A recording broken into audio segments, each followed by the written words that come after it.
I request Davidas sir, DPO, to please come on to the dais. I request Sunil, District Program Coordinator, to welcome ma'am with bouquet.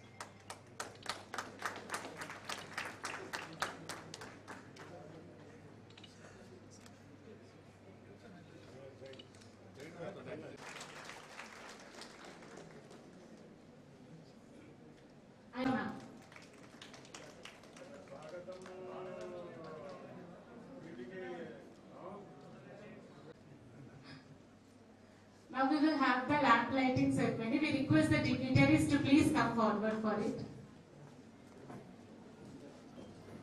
Additional Deputy Mayor Professors, DIO, additional Sanam faculty, DMO staff, ASA workers, my dear students, nursing students, Patrika, Vilakandarki, na Payable Namaskaram. Really, Rosu, Manam, Arugame, Mapa, Pigana Kanta, the program is Chala, Ramana Punana, Epica, Camera, Cursor, Goyadanaru, అందరూ వచ్చేందుకు నా ముందే ధన్యవాదాలు చెప్తున్నా sir.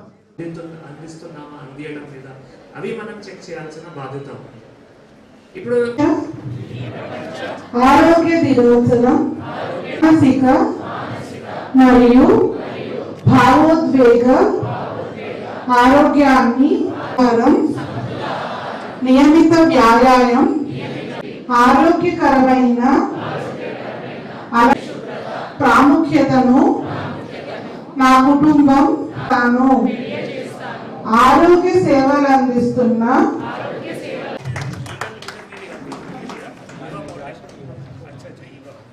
Doctor Shahjahan Banu Sameer ఇలాకా doctor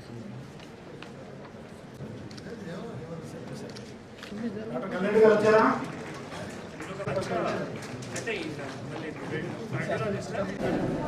sir sir sir sir sir okay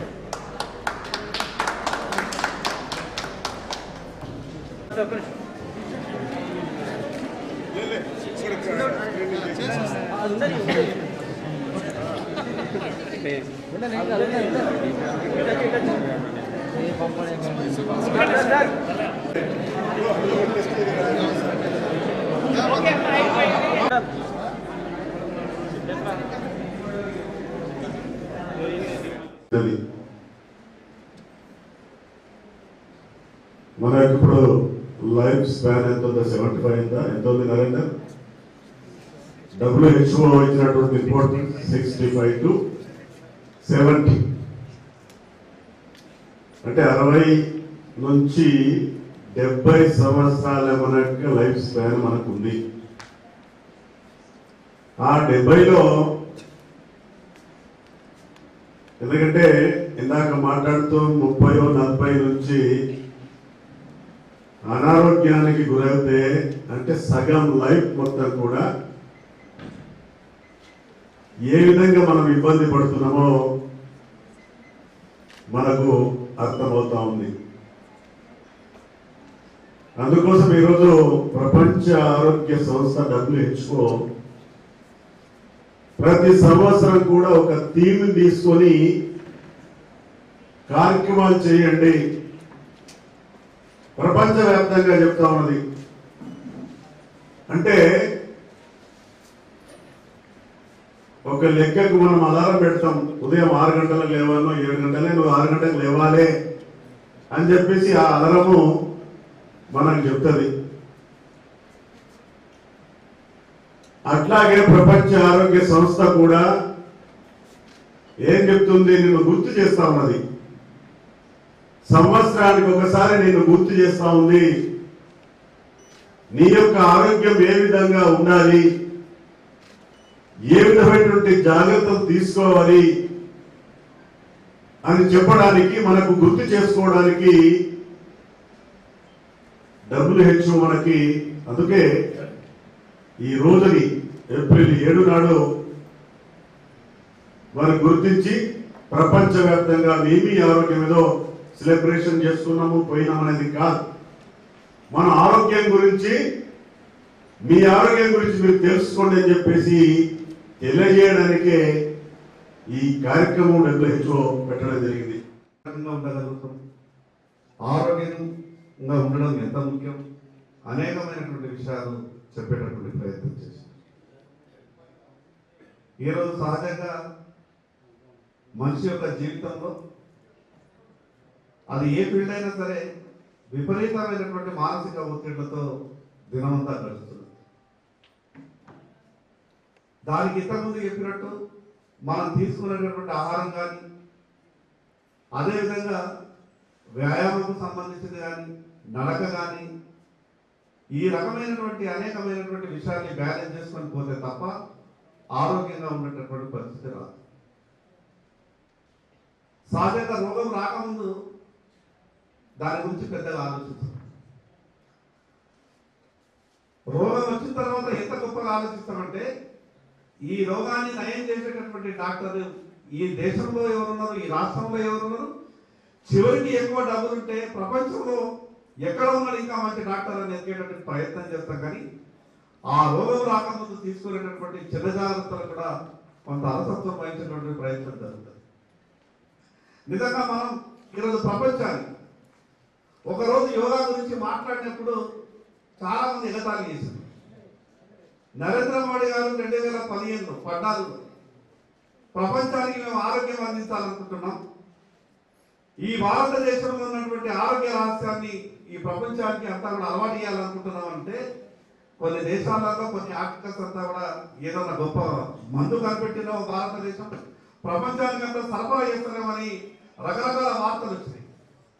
చివరికి ఐక్యరాజ్య సమితిలో నరేంద్ర మోడీ గారు అందరినీ ఒప్పించి ఈ మానవాన్ని సుఖంగా, ప్రశాంతంగా, సంతోషంగా ఉండగలిగేటటువంటి ఆయుధమైనటువంటి యోగాని ఈ ప్రపంచానికి మేము పరిచయం చేస్తాం. ఇది మా భారతదేశంలో పుట్టినటువంటి ఈ యొక్క యోగాని ప్రపంచమంతా దీన్ని పాటిస్తే దాదాపు 50 నుంచి 60% మందులకు మనం దూరమైనటువంటి అవకాశం ఉన్నదంటే చాలా మంది కొందరు ఎగతాళి చేశారు. కొందరైతే ఒక అడుగు ముందుకేసి అసలు యోగా మాకు కుదరది, మా మతానికి విరుద్ధమని కొందరు, మా కులానికి విరుద్ధమని కొందరు, రకరకాల ప్రచారాలు. ఎక్కడ భారతదేశానికి మంచి పేరు వస్తుందో, ఎక్కడ ప్రపంచం అంతా కూడా ఆరోగ్యంగా ఉంటే కొన్ని మల్టీనేషనల్ కంపెనీస్, మందులు తయారు చేసే కంపెనీలు, వాళ్ళకి ఏం కావాలో ప్రపంచం అంతా అనారోగ్యంగా ఉండాలి, వాళ్ళ వేల లక్షల కోట్ల రూపాయలు మందులు పోవాలంటే ఈ అనారోగ్యాలంటే తప్పితే ఆరోగ్యంగా ఉంటే పోవు. కానీ ఈరోజు మన దేశం అందించినటువంటి యోగా వల్ల ఈరోజు భారతదేశమే కాదు ప్రపంచంలో అనేకమైనటువంటి దేశాలు సైంటిఫిక్గా ఈరోజు మందుల వాడకం తగ్గిందని, దాదాపు 44% మందుల వాడకం తగ్గిందని ఈరోజు అనేకమైనటువంటి పరిశోధనలు కూడా మనం చెప్తా ఉన్నాయి. ఇది మన భారతదేశంలో పుట్టినటువంటి యోగాని ఇప్పటికీ ఇంకా చాలా మంది కూడా ఆ దారిని మనం ప్రయాణం చేయలేకపోతున్నాం. ఈ సందర్భంగా మీ అందరికీ పేరు పేరున విజ్ఞప్తి చేస్తా ఉన్నా, మన దగ్గర ఉన్నటువంటి కొన్ని చిన్న అందుబాటులో ఉన్నటువంటి అన్ని విషయాల్ని వాడుకునేటటువంటి ప్రయత్నం చేద్దాం. అందరం కూడా ఆరోగ్యంగా ఉందాం. ఇప్పటికీ ఆశా వర్కర్ల గురించి అందరూ కూడా చాలా గొప్పగా మాట్లాడే ప్రయత్నం చేశారు. నిజంగా వాళ్ళ గురించి ఎంత గొప్పగా మాట్లాడినా కూడా తక్కువని. నేను మొన్న వాళ్ళ మనసులో ఒక ఆశ, ఆ చెల్లెలొచ్చి పాప వాళ్ళ మనసులో ఉన్న బాధ చెప్పాలనుకున్నాను. మేము అన్ని బాధలైతే తీరుస్తున్నాం, మా బాధలు కూడా కొంచెం తీరుస్తుందని కలెక్టర్ గారికి దిక్కు చూస్తూ చెప్పేటటువంటి ప్రయత్నం చేసింది. తప్పకుండా మీకు ఉన్నటువంటి సమస్యలు మీకు ఉన్నాయి. వచ్చేటటువంటి మన అసెంబ్లీలో కూడా నేను గౌరవ ముఖ్యమంత్రి గారు చెప్పేటటువంటి ప్రయత్నం చేసిన, ఇంకా కూడా ఒకసారి మీకు సంబంధించిన సమస్యలు కూడా నా దృష్టికి వచ్చినాయి. నేను గౌరవ పార్లమెంట్ సభ్యులు, కలెక్టర్ గారు వేదిక మీద మేమంతా కూడా మీకు ఎక్కడ ఏ అవకాశం ఉన్నా కూడా తప్పకుండా మా వంతుల సహకారాలు ఉంటాయి. అంటే మీ అందరికీ తెలుసు, మన దగ్గర ఒక రిమ్స్ ఒక చాలా పెద్ద వ్యవస్థ. రిమ్స్ ద్వారా చాలా మంచి వైద్య సర్వీసెస్ కూడా అందజేయడం జరుగుతుంది. మన జిల్లాకి మాత్రమే కాకుండా చుట్టుపక్కల రాష్ట్రాల నుంచి కానీ, చుట్టుపక్కల జిల్లా నుంచి కానీ ఇక్కడ స్పెషలిస్ట్ సర్వీసెస్ చాలా మంది తీసుకుంటున్నారు. నిన్ననే నేను ఎక్కడైనా చూసాము, మన సర్జికల్ ఆంకాలజిస్ట్, మరి వారు వచ్చిన తర్వాత చాలా సర్జరీస్ చేశారు. సో అంటే జస్ట్ నిన్న ఏవైతే వచ్చినాయో దాని గురించి చెప్తున్నాము, కానీ అందరూ హెచ్ఓడీస్ బాగానే పనిచేస్తున్నారు, బాగానే కృషి చేస్తున్నారు. వారితో పాటు మళ్ళీ అక్కడ నర్సింగ్ స్టాఫ్ కానీ మిగతా మళ్ళీ ఎవరైతే పేషెంట్ కేర్ గివర్స్ వాళ్ళు ఎవరెవరు ఉన్నారో చాలా బాగా పనిచేస్తున్నారు. మన రిమ్స్ లో మళ్ళీ ఒక సంకల్ప ప్రోగ్రామ్ కూడా నడుస్తూ ఉంది. నియోనాటల్ మోర్టాలిటీ రేట్ ఏవైతే ఉన్నాయో అవి కూడా సింగిల్ డిజిట్ చేయడానికి, దానికి మళ్ళీ మొన్న కూడా PGIMR పాండిచేరిలో మరి మన సింధి గారు తర్వాత కొందరు డాక్టర్స్ కూడా వారు కూడా అక్కడ వెళ్ళి వారు ఏవైతే ప్రాక్టీస్ ఉన్నాయో SOPs ఉన్నాయో అక్కడ ప్రజెంట్ చేశారు. అక్కడ కూడా మళ్ళీ స్టేట్ లో మన వారికి అవార్డు రావడం జరిగింది. దీంతో పాటు మళ్ళీ మొన్న DMHO గారు కూడా టీబీ ప్రివెన్షన్ కోసం కూడా DMHO గారు ప్రోగ్రామ్ ఆఫీసర్ టీబీ గారు వారందరూ కూడా అవార్డు తీసుకున్నారు. సో జిల్లాలో అంటే చాలా ఇటువంటి మంచి ప్రాక్టీసెస్ జరుగుతూ ఉంది, కానీ ఇంకా మన ప్రజల మధ్యలో అవగాహన చేయాల్సిన అవసరం ఉంది, ఆవశ్యకత ఉంది. అందరికీ తెలుసు మన దగ్గర బేసికల్ గా ఒకటేమో కొన్ని అక్కడ చూస్తే మరి రిమోట్ ఏరియాస్ లో కానీ అర్బన్ ఏరియాస్ లో కానీ ఈ మత్తు పదార్థ సేవనం కొంచెం ఎక్కువ ఉంది, చాలా ఎక్కువ ఉంది. స్కూల్ పిల్లలోనే 10th నుంచి స్టార్ట్ అయిపోతున్నాయి, 10th నుంచి ఇంటర్లో చాలా ఉన్నాయి. దాని గురించి మనం స్కూల్ లెవెల్లో ఆరోగ్య పాఠశాల పోలీస్ కూడా వారి ఆధ్వర్యంలో మరి అటువంటి కార్యక్రమం కూడా చేస్తున్నారు, కానీ ఇంకా కూడా చాలా ఆవశ్యకత ఉంది. ఎందుకంటే ఆ టైంలోనే మళ్ళీ పిల్లలు బేసికల్ గా చదవాలి, మంచి అలవాట్లు ఉండాలి, కానీ వాళ్ళ మధ్యలో ఇలా చెడు అలవాట్లు వస్తున్నాయి. ఇది గుట్కా కావచ్చు, జర్దా కావచ్చు, పాన్ మసాలా కావచ్చు, లేదు ఇంకొకటి పోతే మళ్ళీ ఆల్కహాల్ కన్సంప్షన్ కావచ్చు, దానికి ఇంకొక మళ్ళీ పోతే మళ్ళీ గాంజా కన్సంప్షన్ కావచ్చు. అంటే అటువంటి మన జిల్లాలో ఒక సమస్య ఉంది. దాని గురించి మళ్ళీ ఫీల్డ్ లెవెల్లో ఆశా వర్కర్సే అవగాహన చేస్తే ఎవరైనా మళ్ళీ దీనికి చాలా అలవాట్లు అయ్యారంటే వారికి మన దగ్గర రిమ్స్ లో డిఅడిక్షన్ సెంటర్ ఉన్నాయి, ఇక్కడ WNGO డిఅడిక్షన్ సెంటర్ ఉన్నాయి, వారికి తీసుకొని వచ్చి అక్కడ అడ్మిట్ చేయాలి. ఎవరైనా ఇట్లా గాంజా కంటిన్యూషన్ కానీ ఇంకా ఏమైనా చేస్తున్నారంటే పోలీస్ కి వెంటనే సమాచారం ఇవ్వాలి. తర్వాత చిన్న కూడా అంటే జర్దా కానీ తొంబాకు కానీ దీని ద్వారా ఏం నాశనం అవుతాయి ఆరోగ్యంకి దాని గురించి చెప్పాలి. ఇంకా దీని ద్వారానే మళ్ళీ ఫ్యూచర్ లో ఓరల్ క్యాన్సర్ అవుతాయి, మిగతా క్యాన్సర్ అవుతాయి. సో అవి ఒకటి చాలా అంటే ఎండమిక్ ప్రాబ్లం మన జిల్లాలో. దాని గురించి అందరూ ఆశాలకి తెలుసు, అర్బన్ ఏరియాస్ కావచ్చు, రూరల్ ఏరియాస్ కావచ్చు, ఏజెన్సీ ఏరియాస్ కావచ్చు, ప్రతి ఒక్క చోట్ల సమస్య ఉన్నాయి. సో ఆ సమస్య ఎందుకు ఉంది, మనం ఏ విధంగా పరిష్కారం చేయాలి, దానికి మనం